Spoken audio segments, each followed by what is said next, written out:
쪽 뒤쪽에 네 남성분. 손을 아주 많이 들었는데 기회를 드려 주셔서 감사합니다. 네. 저는 아까 박유빈 발제자분께서 말씀하신 거 그리고 정지용 발제자님께서 말씀하신 것에 동의하는데요. 제가 말씀드리고 싶은 것은 우리나라의 가정의 형태가 과연 지금 신혼부부 위주로 많이들 결혼하고 아이를 많이 낳으라는 형태로 지원이 되고 있는데, 일단 결론부터 말씀드리자면 저는 결혼을 할 생각이 없고 아이를 낳을 생각이 없습니다. 그렇다면 제가 과연 공동체에 어떻게 기여를 할 수 있을까를 저는 생각을 하고 있는데, 저는 결혼한 친구들한테 항상 이야기하는 것들이 너네 결혼하면 나한테 니네 애들 맡겨라. 나는 뭐 프리랜서로서 너희의 애들을 돌봐줄 수 있는 시간이 있고 뭐 그러한 것들이 가능하다라는 형태로 친구들과 함께 어떤 공동체를 이루어가지고 아이들을 함께 기를 수 있는 그런 환경을 만들고자 저 개인적으로 노력을 하고 있는데요. 이러한 시스템이 가능한지에 대해서 좀 찾아보니까 캐나다에서 BC주에서는 발달 장애인들을 어떤 개인이 자신의 집에서 홈쉐어 방식으로 이제 케어하는 방식의 복지 정책이 어느 정도 성공적으로 자립을 했다고 알고 있습니다.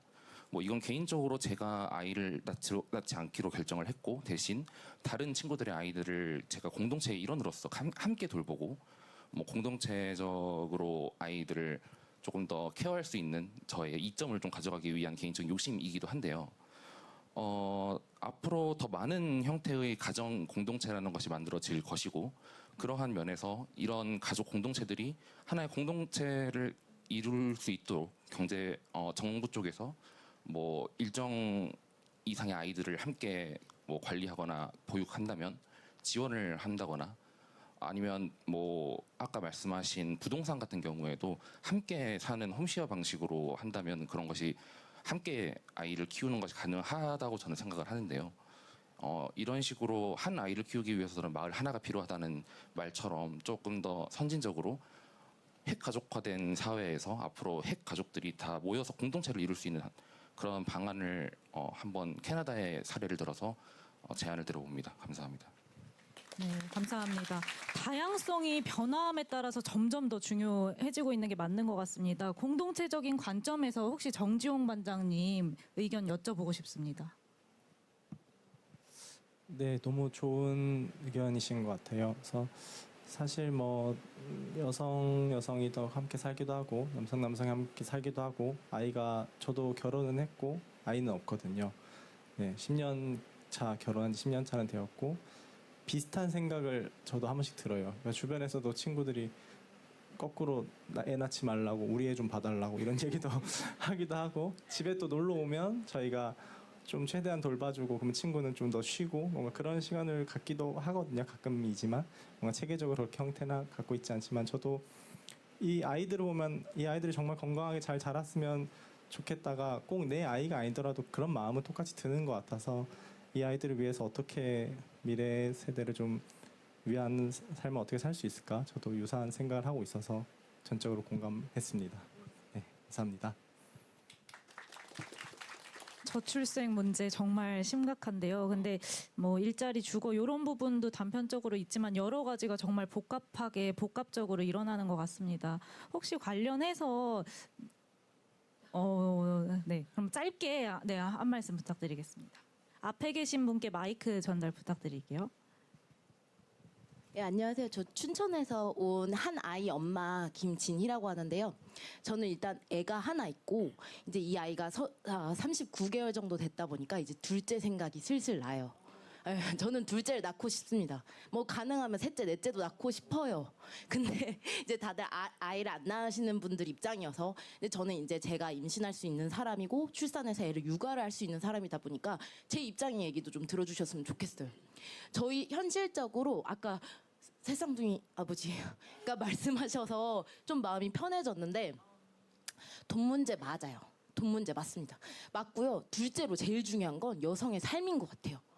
저 애 낳으려면 일단 지금 저희 현실적으로 저희 남편이 외벌이를 하고 있고 제가 프리랜서로 일을 하고 있으나, 지금 저희 이 생활이 아이 하나 딱 키우는 이 세 가족으로 금액이 딱이에요. 거기다 이제 정부에서 지원하는 지원금까지 해가지고 이게 딱 맞아서, 여기서 애 더 낳으면 저희 휘청해요.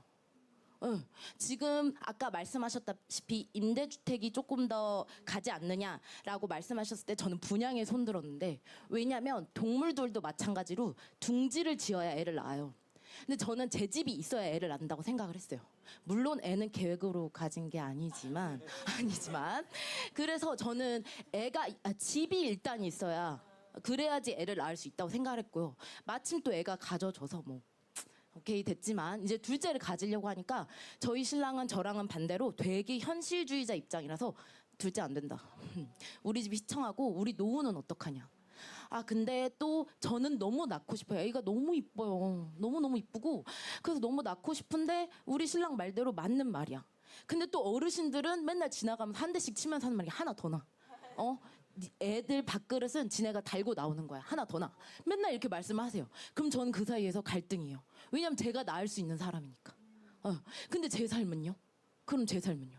저는 이제 애를 가지게 되면 기존에 끊겼던 제 커리어도 마찬가지고, 이제 또 임신을 하고 출산을 하게 되면 또 커리어가 이미, 저는 아예 절단.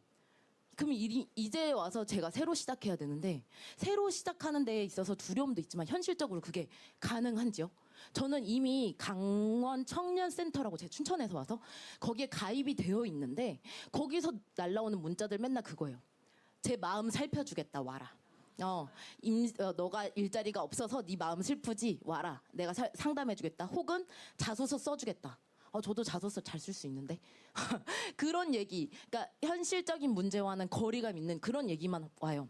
근데 제가 원하는 건 뭐냐면, 제가 임신을 하고 나서도, 그리고 또 출산을 하고 나서도 제 커리어가 혹은 새로 생성되거나 혹은 있었던 커리어를 연장할 수 있게끔 시간제 인턴 같은, 네, 왜냐면 현실적으로 풀잡은 불가능합니다. 진짜요. 저 4시에 하원해 가지고 지금 이거 끝나면 달려가야 되거든요.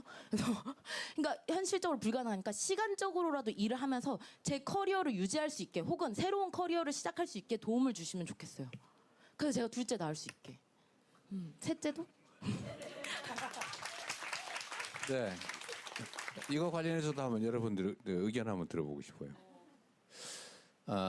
사실 현실적인 고민인데, 어떤 게 저는 가치에 맞는지를 잘 몰라서 한번 물어보려고 하는 건데, 첫째, 그러니까 출생에 대한 지원, 사실 신생 아에 대한 지원이겠죠. 이게 첫 아이일 때 지원하고 둘째 아이일 때 지원이 거의 지금은 차이가 없어요, 그죠? 둘째 아이에 대한 지원은 더 늘려야 된다. 근데 가끔씩 셋째 아를 낳으면 뭐 대학 등록금 면제, 뭐 셋째 아이에 대해서는 파격적 지원을 가끔씩은 하는 것 같아요. 좀 이게 첫째, 둘째, 셋째에 대해서 차등을 해서 추가 지원하는 거에 대해 다른 분들 의견은 좀 어떠세요? 차등을 둬서 더 많이 해주는 거 괜찮다. 한번 뭐 사람이 다 똑같은 거지. 2명은 곱하기 2가 온당하다. 나중에 그 복지부 장관께서요. 이건 실제로 현실적인 문제인데, 이게 지금 아이를 낳아 기르는 게 옛날에는 개인 일이었는데, 완전히 사적인 영역이었잖아요. 뭐 애 낳든지 말든지 키우든지 말든지 잘 키우든지 못 키우든지 그건 전적으로 개인 문제다라고 했는데, 요즘은 이게 공동체의 존속 문제가 됐어요. 다음 세대를 낳아 기르는 게 지금은 나라 망하게 생겼잖아요, 그죠? 절멸하게 생겼어요, 대한민국이라고 하는 데가. 그러면 이제 공동의 문제가 됐다. 이제 국가적 과제, 공동체의 과제가 됐으니까 공동체가 책임을 져야 되는 거죠, 이렇게 되면. 지원이 너무 당연하게 됐는데, 둘째야, 셋째야, 넷째야 이렇게 낳을 경우는 개인들이 너무 힘들기도 하고, 지원을 추가로 하는 게 맞지 않냐. 근데 아니, 사람이 다 똑같은데 왜 내가 셋째로 낳았다는 이유로 둘째로 낳았다는 이유로 차별도 하냐. 첫째는 왜 더 불이익하냐. 불이익하잖아, 상대적으로. 예를 들면 아동수당을 첫째는 지금 월 10만 원인데 둘째는 15만 원, 셋째는 20만 원, 뭐 이렇게 구상할 수도 있는 건데, 나는 왜 10만 원밖에 안 해줘? 뭐 첫째로 낳은 게 뭐 죄냐? 이런 지적이 있을 수도 있죠, 그죠? 이걸 한번 검토를 한번 해봐 주십시오. 근데 그리고 또 한 가지는, 이게 원래 첫 애를 낳는 사람이 둘째 애 낳는 게 쉽죠. 근데 둘째가 셋째 낳는 건 더 쉬울 수도 있어요. 재정적인 문제만, 개인의 고통, 힘든 것만 해결이 된다면 그죠. 그 측면에서는 국가 정책으로도 어떨지 한번 검토해 볼 필요는 있을 것 같습니다. 네, 그러면 두 번째 세션은 이렇게 마치도록 하겠습니다. 두 번째 세션에서는요, 청년이 불안이 아닌 희망 속에서 자립할 수 있는 사회, 그 과정에서 정부가 어떤 것을 돕고 어떤 환경을 만들어 나가야 될지 같이 이야기 나눴습니다. 이제 세 번째 세션만 남겨두고 있는데요. 마지막 세션에서는 별도의 발제가 없이 진행됩니다. 일자리, 주거, 앞서 저희가 이야기한 주제처럼 청년들이 당면한 과제도 있지만 각자의 환경이 너무 다르다 보니까 다양한 삶의 고민이 있으실 것 같습니다. 금융, 참여, 교육, 생활, AI, 미래의제 이 파트에서는요, 청년들이 사회의 구성원으로서 참여하기 위해 무엇이 필요할지, 어떤 방향으로 나아가야 될지에 자유롭게 이야기 나눠보도록 하겠습니다. 시간상 지금 3분 정도 질문을 받을 수 있고요. 의견이 제가 여러분들께 앞서 말씀드렸었는데 오픈 채팅방을 통해서 자유롭게 지금 의견을 올려주시면 대통령님과도 함께 의견을 뽑아보도록 하겠습니다. 네, 요거는 의견을 올려주시면 됩니다. 아까 그 오픈 채팅방 저희가 다 작성을 해주셨네요. 미리 사전에. 네, 첫 번째 들어온 화면들이고요. 직접 이제 여기 계신 분들이 아까 작성을 해주신 걸 저희가 화면에 띄워드리는 겁니다. 잠시만요. 이 내용 한번 얘기해 보고 싶네요. 과학기술 분야 관련된 청년 우수 인재 유출 질문이 들어왔습니다. 과학기술은 저희가 이야기를 나눠보지 않은 것 같아서 혹시 이 질문 해주신 분 계실까요? 네, 중간에 하얀색 옷 입은 여성분께 마이크 전달해 주시면 되겠습니다. 간단한 소개와 관련된 의견 부탁드립니다.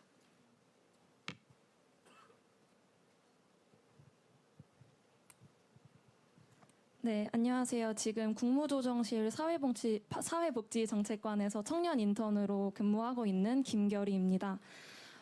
과학기술 분야 질문을 좀 드리려고 하는데요. 지금 과학기술 분야 청년 우수 인재들이 해외 유출로 이어지는 그런 문제들이 계속해서 발생하고 있습니다. 이번 국정과제에서도 해당 부분에 관한 과제가 있었던 것으로 기억을 하는데요. 주요 내용을 봐보면 청년 우수 인재 유출을 어느 정도 해결할 수 있는 부분에 대한 내용이 청년 과기인 전주기 성장 지원 정도인 것 같습니다.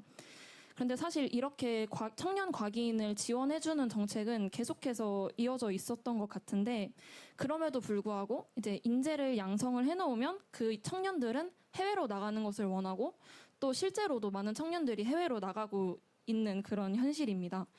지금 과학기술 능력이 결국 국력과 맞먹는 이런 시대에서 이런 문제들을 근본적으로 해결을 하려면 단순히 지원해서 그치지 않고 많은 우수 청년들이 한국에 남아있을 수 있는 그런 정책들이 필요할 것 같은데 어떤 방법을 좀 구현해보면 좋을지 그런 부분에 대해서 여쭤보고 싶습니다.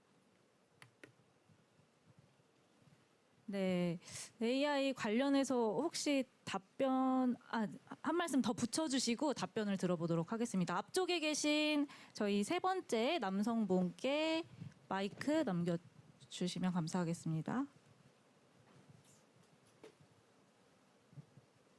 네, 기회주셔서 감사합니다. 저는 지금 광주과학기술원에서 AI로 지금 박사과정을 하고 있는데요.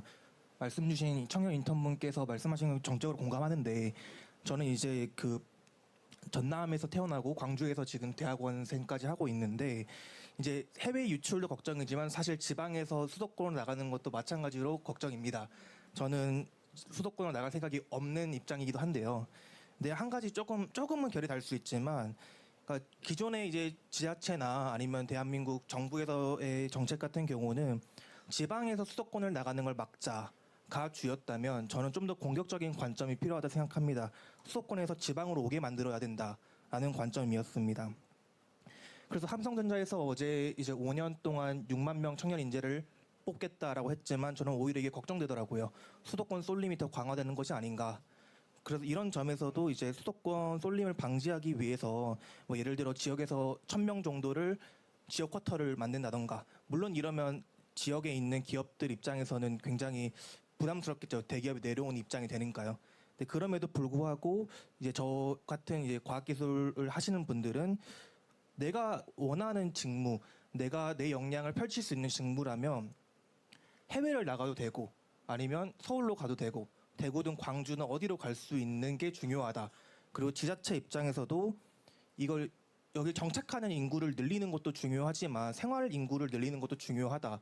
이 일자리가 좋은 일자리라면 누구나 오려고 할 텐데 이 일자리를 사실상 인구 개수처럼 매겨서 그렇게 좋은 일자리를 유치하는 것도 중요하다라는 생각이 좀 들었습니다.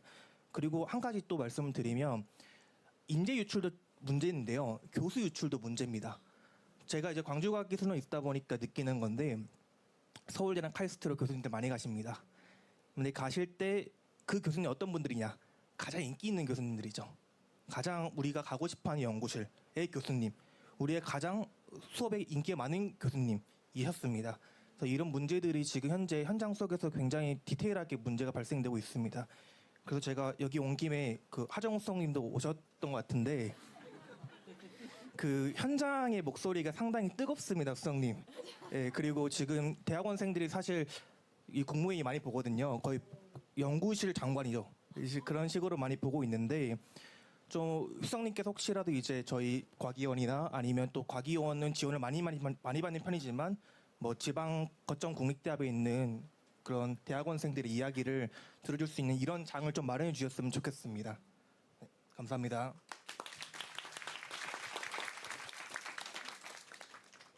네, AI 미래계획 수석 가정우입니다. 네, 굉장히 중요한 질문 두 가지 주셨고 먼저 그 지역의 발전 이제 양성부터 먼저 답변을 드리겠습니다.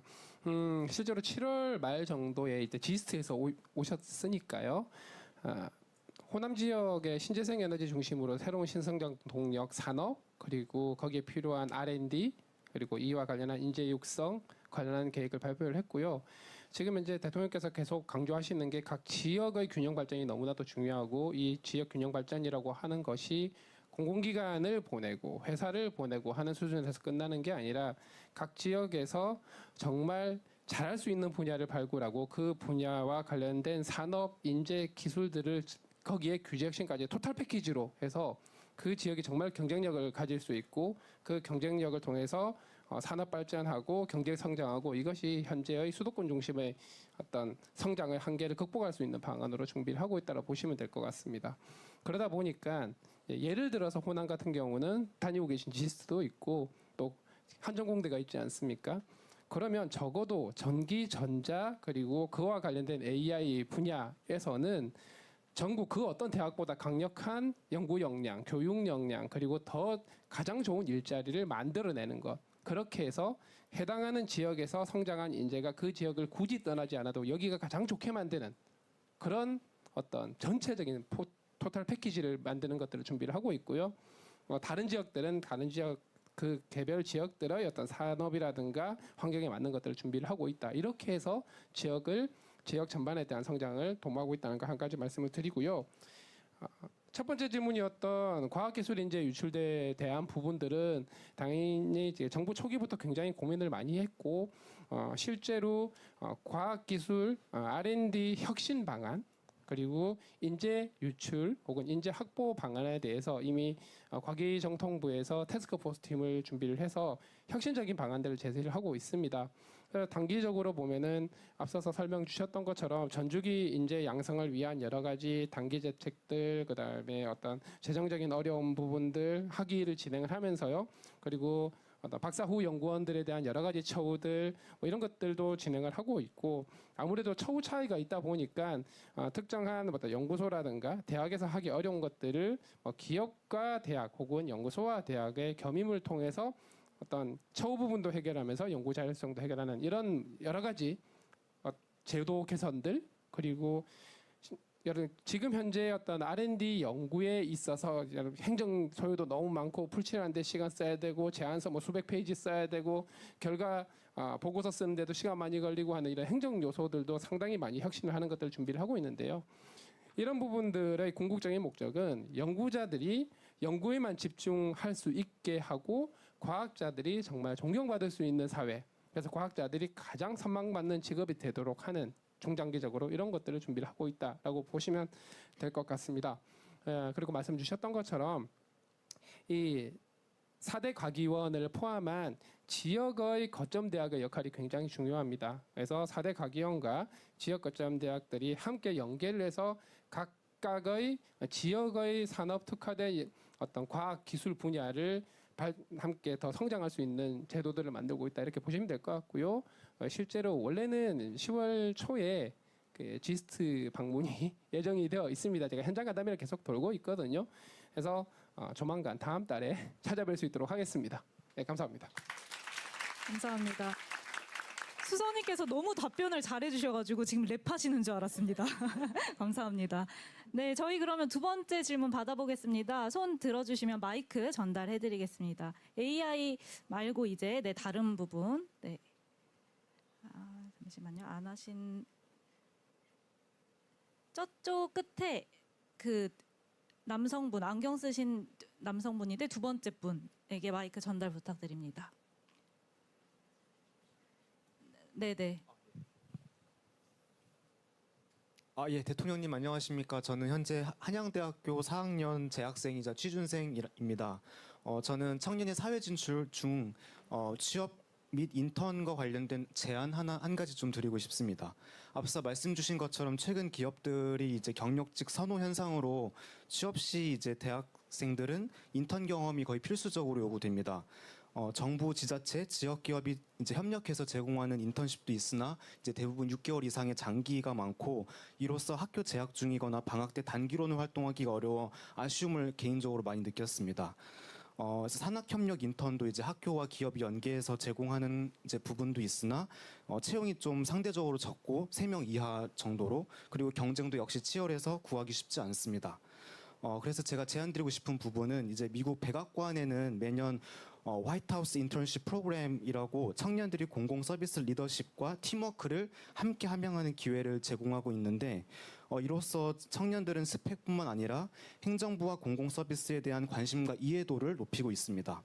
또 이는 장기적으로 봤을 때 정부, 정치, 정책에 대한 청년 참여로 이어질 수도 있어서 좋은 정부 사례로 생각합니다. 그래서 우리나라도 이런 미국을 벤치마킹하여 방학 중이나 아니면 단기로 좀 짧게 대학생들이 참여할 수 있는 청와대나 아니면 대통령실 인턴십 프로그램이 마련되었으면 좋겠는데 이와 관련돼서 좀 대통령님의 생각이 좀 어떠하신지 묻고 제안드리고 싶습니다. 감사합니다. 다른 것보다 훨씬 어려운 문제인데 우리 이게 지금 대통령실에 공간이 있어요? 우리 인턴십 연수할 만한 공간들이 있나요? 한번 지금 있는 곳은 그나마 조금 고려할 수 있는데 저희가 이제 저쪽으로 옮기면 청와대로 옮기면 거기는 더욱더 과제일 것 같은데요. 뭐 꼭 청와대 내부가 아니더라도 그 주변에 삼청동 주변에 하는 것도 방법일 수 있을 것 같습니다. 물리적 공간은 안에는 좀 절대적으로 부족합니다만은 검토해볼 만한 가치가 있는 제안 같습니다. 원래는 다른 부처나 그 공공기관 또는 기업들한테는 그런 걸 막 권장하면서 대통령실은 못 하고 있어요, 그죠? 예, 어떤 그런 물리적 공간 문제가 상당히 심각하긴 한 것 같은데 한번 적극적으로 가능한 범위 내에서 검토해 보십시오. 검토하겠습니다. 네, 이제 마지막 질문인데요. 화면 잠깐만요. 저희가 아까 화면을 받았었어서 화면 잠시 띄워주시면. 네. 그 두 번째 보호아동 및 자립준비 청년의 자립을 위해 보호기관과 가정위탁지원센터 이야기를 해주신 분이 계시는데 저희 청년미래센터도 이제 생겼고 지금 운영이 되고 있고 신복지수의 청년 대상들이 계속 늘고 있어요. 그래서 이 질문을 이제 하나 하면 좋을 것 같습니다. 혹시 질문해주신 분 계실까요? 네. 그쪽에 마이크 전달 부탁드리겠습니다.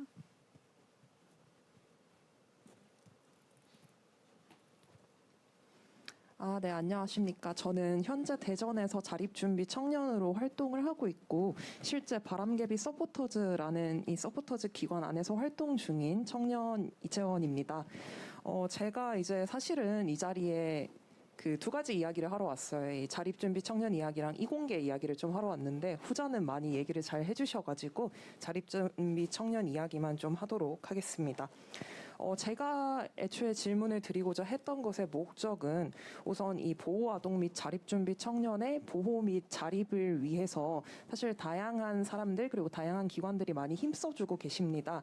왜냐하면 몇 년 전에 이제 굉장히 안타까운 사고들이 많이 일어났었고요. 이제 그런 일들로 인해서 자립준비 청년의 이 생활을 좀 더 개선을 해야 된다라는 이야기가 굉장히 정치권에서도 많이 나왔었어요. 그래서 실제로 이제 여기에 관여하시는 분들이 총 어떤 분들이 계시냐면은 아동 보호 기관이 계시고요, 보호 시설 등이 있고, 그 다음에 가정 위탁 아동들을 맡아서 지원하는 가정 위탁 지원 센터가 존재합니다. 그리고 자립 지원 전담 기관이라고 해서 이 아동들이 보호 종료가 된 이후에 이 아동들이 청년으로서 정말 성공적으로 자립할 수 있도록 지원을 해주시는 기관이 존재하고, 그리고 이러한 모든 기관들을 사실 아울러서 정부 측에서 업무를 담당해 주시는 주무부처들이 있습니다. 대표적으로는 보건복지부와 여성가족부가 이 모든 과정들에 사실은 함께 작용을 하고 있는데요. 그런데 사실은 바람개비 서포터즈 하면 아마 보건복지부 장관께서 아실 수도 있는데 저희는 보건복지부 산하에 있는 사업입니다. 그런데 이러한 아동 보호 그리고 이 자립준비 청년 지원과 같은 내용들이 사실은 보건복지부와 그리고 여성가족부에 모두 분산되어서 산계해 있는 상태입니다. 그러다 보니까 일례로는 제가 인터넷 서핑을 하다 발견한 사례였는데요. 이제 여성가족부 소속 쉼터 출신 청소년 분께서 이제 자립할 나이가 되셔가지고 자립을 준비하시려는데 정작 자립준비 청년 혜택을 받지 못하고 소외되었다라고 올해 7월에 게시글을 올리셨더라고요. 그래서 그러한 사회적인 그러한 케이스들이 아직도 많이 발생을 하는 것을 보고, 그리고 플러스 저희가 이제 바람개비 서포터즈 그리고 자립준비 청년으로 활동하면서 동시에 비슷한 그러한 배제되는 경우들을 몇 번 보면서 이런 것들이 정부 컨트롤 타워가 일단은 좀 존재해야 될 것 같고, 그리고 거기에 계시는 실무진 분들과도 사실은 긴밀한 협력이 필요하다. 그리고 그 실무진 분들의 사후 관리 능력을 좀 더 향상하기 위해서라도, 이 청년들을 사후 관리하는 능력을 향상하기 위해서라도 실무진들에 대한 상당한 인력 충원과 많은 노력이 필요하다라는 인상을 많이 받았습니다. 그래서 이런 그 주무부처가 나뉘어져 있는 이러한 상황, 그리고 사실은 실무진들 사회복지사 분들인데요, 굉장히 일 많고 힘드시거든요. 그래서 이런 분들의 인력을 충원을 해서 궁극적으로는 자립준비 청년들의 사후 관리를 향상하고 그들이 성공적으로 사회에 정착할 수 있도록 돕는 이러한 큰 줄기에 대해서 어떻게 생각하시는지 의견을 좀 묻고 싶습니다.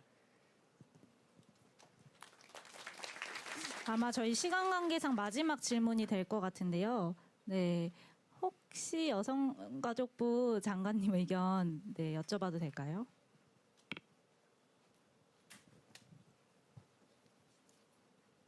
시간이 제가 어제 오늘 청년 공감 콘서트에 나가니 엄마가 어떤 이야기를 할지 제가 10대인 딸에게 물어봤더니 엄마는 아무 말 하지 말고 그냥 들어라 라고 하더라고요. 그래서 제가 들으라고 했는데 아까 오픈 채팅 통해서 아까 김진희님 그 부분 말씀을 듣고 말씀을 먼저 드리겠습니다. 그 부분 제가 확인했더니 춘천 지역에 저희 세일센터가 광역가 지역에 있는데 있음에도 불구하고 뭔가 김지희님이 어려움을 느끼셨다면 저희가 행정이 닿지 못한 영역이 있는 것 같아서 왜 그런지 찾아보고 저희가 꼭 김지희님과 연결될 수 있도록 노력하겠습니다. 그리고 마지막 말씀하신 그 부분이 저희가 어제 국정질에서 나왔던 부분인데 저희가 사실은 대상이 약간 중복되는 부분이 있는데 약간 그렇지만 되게 세밀하게 저희 약간 다르게 접근하는 부분이 있습니다.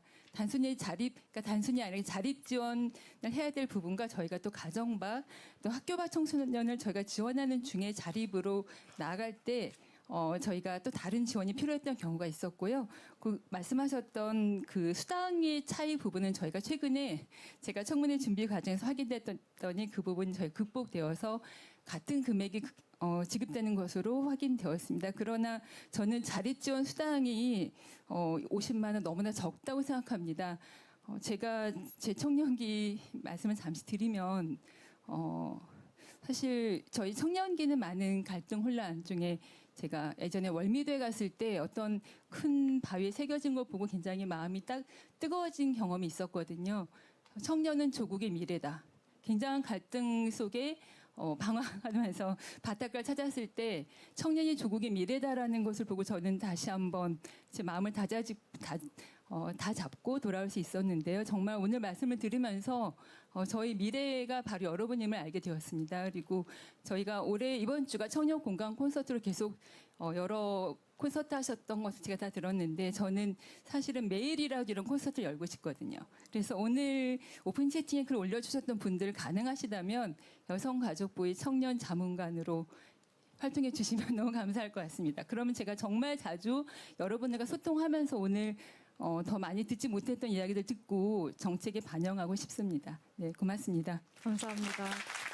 여성가족부 장관님, 지금 200명의 청년들이 들었습니다. 네, 연락이 많이 갈 것 같은데요.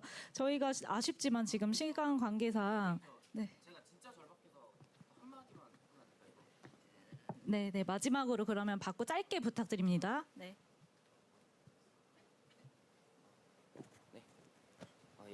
네, 안녕하십니까. 저는 올해로 딱 30이 된 청년 박예성이라고 합니다. 예, 저는 세간에서 말하는 은둔 고립 청년 생활을 했고 지금 이를 벗어나려고 하고 있습니다. 예, 최근에 언론에서 이런 말이 나오고 있죠. 은둔 고립 청년이 매우 많고 한 추정치로 60, 80만 된다고 하는데요. 이것도 제대로 집계가 된 게 아니라고 하네요. 예, 이것은 국가적 손실이자 낭비다라는 말이 많이 나오고 있습니다만 이들이 왜 발생했는지에 대해서 원인 파악이 미흡한 것 같습니다. 네, 이것에 대해서 진지하고 어떤 면에선 불편하지만 과거와 지금도 사회에 만연해 있는 폭력의 얘기를 안 할 수가 없습니다. 네, 저의 얘기를 간단히 하자면 저는 뭐 가정폭력, 학교폭력, 교사들의 폭력, 그리고 체육계 폭력 등 군 면제로 피할 수 있었던 군내 가혹행위를 제외하고는 다 당해본 사람입니다. 제가 알아보니 대통령님도 이런 경험을 가지고 계시던데 네. 여기서 사족을 잠깐 달자면 뭐 경기도 교육청에 그래서 제 피해에 대해서 진상조사 좀 해달라고 요구하니 그냥 깔끔하게 천에 터진데 네. 그래서 뭐 제가 단단히 벼르고 있고요. 네. 뭐 이건 제 개인사 얘기였습니다. 뭐 이런 거에서 알 수 있듯이 은둔 고립 청년들의 발생 배경에는 여러 가지가 있겠지만 이 폭력의 문제를 언급을 안 할 수가 없는 것 같습니다. 네, 열심히 하려고 세상의 기준에 맞추려고 해도 돌아오는 게 폭언과 물리적인 폭력이라면 거기에서도 어찌저찌 해내는 사람이 있겠지만 저처럼 절망하고 그리고 신물 나서 그만두는 사람도 많을 겁니다. 네, 그럼에도 이런 폭력이 만연한 공간에서 어떻게 성적이 나왔다고 그리고 그것이 자신의 공이라고 돌리는 이런 가증스러운 자들이 의수되고 살고 있는데 이건 딱 잘라 말해 고문의 힘이고 노예동원의 힘이죠. 이게 정상이 아니지 않습니까? 또한 이런 사악한 자들이 아직도 거리를 활보한다는 것이 은둔 고립 청년들에겐 또 다른 끔찍한 절망입니다. 그리고 축구로 예를 들자면 박지성, 손흥민 선수 같은 인재들도 이런 환경에 신물 나서 그만둔 사람들이 제가 장난컨대 한 3, 4명은 될 거라고 생각됩니다. 전 사회적으로 보면 저를 포함 엄청나게 많을 거고요. 성적과 효율을 내세우며 폭력을 정당화하는 그들의 주장도 사실 말이 안 되는 거죠. 그래서 대통령님과 정부에 강력하게 요청하고 싶은 바는 폭력 발생의 차단과 피해자의 회복, 그리고 가해자의 엄벌과 진상조사가 반드시 이루어져야 한다는 것이고요. 그리고 미래에 생길 수 있는 은둔 고립 청년들의 발생을 막고 이미 발생한 은둔 고립 청년들의 회복을 도울 정책이 반드시 필요하다고 생각됩니다. 그리고 마지막으로 당부 하나 드리고 싶습니다. 네, 저 같은 경우에는 지금 사정이 좀 나아져서 이렇게 나와서 의견을 밝히기도 하지만 은둔 고립 청년들이 그 특성상 이런 어려움과 피해가 있음에도 말하고 밝히기 힘들고 그저 방구석 같은데 박혀가지고 눈물 흘리고 있는 경우가 대부분입니다. 그런 점을 잘 헤아려서 이들의 신고를 기다리는 것이 아닌 직접 찾아가서 진상과 실태를 파악하고 지원을 하는 게 반드시 필요하다고 생각합니다. 네, 이상입니다. 들어주셔서 감사합니다. 네. 네, 감사합니다. 우리 분들 청년 실태 조사는 이루어졌지만 세부적인 뭔가 그 구축된 게 부족한 것 같긴 합니다. 그 부분은 저희가 의견 반영해서 네, 살펴보도록 하겠습니다. 네, 시간 관계상 이제 그 오늘 말씀을 못 하신 분들은 저희 오픈 채팅방에 메시지 올려주시면 대통령님께 꼭 전달해 드릴 예정입니다. 네, 올려주시면 되겠고요. 마지막으로 오늘 다양한 청년들의 말씀을 들었는데 자리를 마무리하는 대통령님의 말씀이 있겠습니다. 네, 긴 시간 여러분들 말씀 아주 잘 들었습니다. 여러분들이 하신 말씀뿐만이 아니라 실제 현장에 있는 여러 문제들을 정책으로 만들어서 지금보다는 좀 나은 세상 만들어서 여러분께 희망을 만들어 드리도록 노력하겠습니다. 그리고 뭐 따로 얘기하기 좀 그래서 그러니까 우리 여가부 장관님이 전에 한번 얘기했던 거 있잖아요. 여성의 우리 성평등 가족부라고 이제 바꿀 텐데 제가 보니까 남녀 사이에 여성이 구조적으로 불평등하게 이제 억압당하거나 불이익을 입는 거는 맞는 말인데 특정 영역에서는 남성들이 또 상대적으로 이렇게 차별당하는 측면도 있거든요, 가끔씩은. 근데 이거를 관심 갖고 지켜보지 못하니까 소외감 안 그래도 힘든데 그것까지 더 짜증나게 하는 그런 상황이 있는 것 같습니다. 제가 아까 얘기했는데 70.3%의 여성이 차별받는다고 생각하고 그보다 0.1% 많은 70.4%는 남성이 차별받는다 이렇게 생각한다는데 구체적으로 그게 뭔지 저는 여성들의 차별 느낌을 이해하거든요.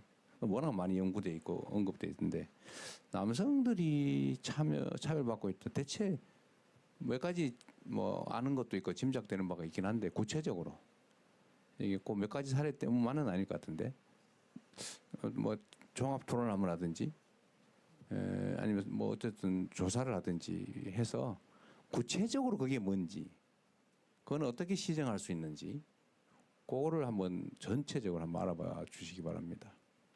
어쨌든 청년들에게 희망이 있는 사회라야 그 사회가 지속적으로 성장 발전할 수 있습니다.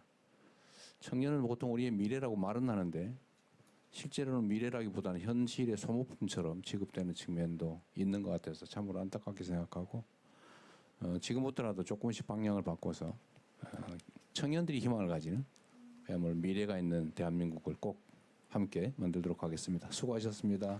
감사합니다. 네, 대통령님 말씀 잘 들었습니다. 감사합니다. 저희 마지막 순서는 대통령님과 기념 촬영이 있겠습니다. 네.